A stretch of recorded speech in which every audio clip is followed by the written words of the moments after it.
ગુરુદેવ ગુરુજી, બધાને મારા જય ગુરુદેવ. મેં આજથી 9 વર્ષ પહેલાં જોગાણી નગરમાં ગુરુજી હતા ત્યારે મેં એનાલિસિસ રિપોર્ટ કરાવેલા અને ત્યારે એ રિપોર્ટમાં 70% ચક્ર એક્ટિવ હતા અને બેલેન્સ હતા અને ભવિષ્યમાં ઘણા બોડીમાં ઓર્ગેન્સ આવવાના હતા તે અત્યારે આવી ચૂક્યા છે મારા શરીરમાં.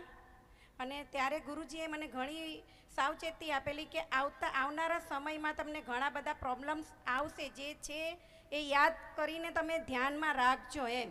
તો અત્યારે એ વાતને 9મું વર્ષ ચાલે છે મારે અને એ અત્યારે બોડીના બધા જ પાર્ટમાં પ્રોબ્લેમ આવી ગયા છે મને. એક તો કે ગર્ભાશયમાં જે પ્રોબ્લેમ હતો એ 5 ડૉક્ટરે મને ઓપરેશન કરાવવાનું કીધેલું, પણ ગુરુજીની કૃપાથી મને ગર્ભાશયનું ઓપરેશન કરાવવું પડ્યું નથી. બીજો પ્રોબ્લેમ એ કે મને કાનમાં જમણા કાનમાં અંદર ખૂબ જ પાણી આવતું હોય ને એવો અવાજ આવતો હતો અને ગુરુજીના ના કહેવાથી પણ મેં ઓપરેશન કરાવ્યું, પણ એ ઓપરેશન મારું ફેલ ગયું. પાછી ગુરુજી પાસે ગઈ અને દવા લીધી તો અત્યારે એકદમ રિપોર્ટ નોર્મલ આવી ગયો છે મારો.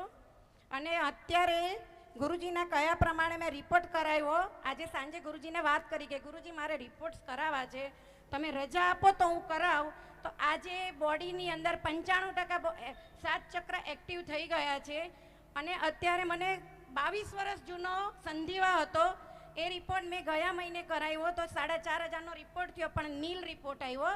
અને ગુરુજીએ મને કીધેલું કે તમે હેમાબેન ઘઉં સાવ બંધ કરી દો. આજે ઘઉં મૂક્યાને મને 14મું વર્ષ ચાલે છે અને દિવાળી પછી મેં કાંદા લસણ સાવ મૂકી દીધા છે.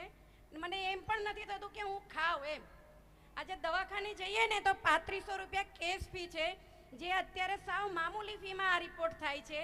અને આપણને ખુદને ખબર પડે છે કે આવનારા ભવિષ્યમાં આપણા શરીરમાં આટલા પ્રોબ્લેમ આવશે, તો આ તો સાવ મામૂલી ફી છે. તો બધા રિપોર્ટ્સ કરાવીને જજો અને ગુરુજી જે ગેરંટી આપે છે એ 100% સાચી પડે છે અને જે મારા ઉપર સાચું પડ્યું એટલા માટે હું અત્યારે કહી રહી છું. જય ગુરુદેવ ગુરુજી. બહુ સારું, મસ્ત મસ્ત એક્સપિરિયન્સ. કાલે થોડાક લેશું. અમારા હિતેશભાઈ છે સાઉન્ડવાળા, સોરી કેમેરામેન, વિડીયોગ્રાફી, એમનો પણ એક જોરદાર અનુભવ છે, એ પણ આપણે કાલે લેશું, હે ને. તો મસ્ત મસ્ત બધી શિબિરનો જે બધા સાધકોના સાથ સહયોગથી, બધી સમિતિઓના સાથ સહયોગથી આ કાર્યક્રમ દીપી ઉઠ્યો છે. ઓકે, તો કાલે આપણે આની પૂર્ણાહુતિ સવારે છે, બેન્ચ ભેગી છે. તો કાલે તમારે હવે સાંજે આવવાનું નથી શિબિરમાં. રેકી શિબિર છે આપણે 6 વાગે.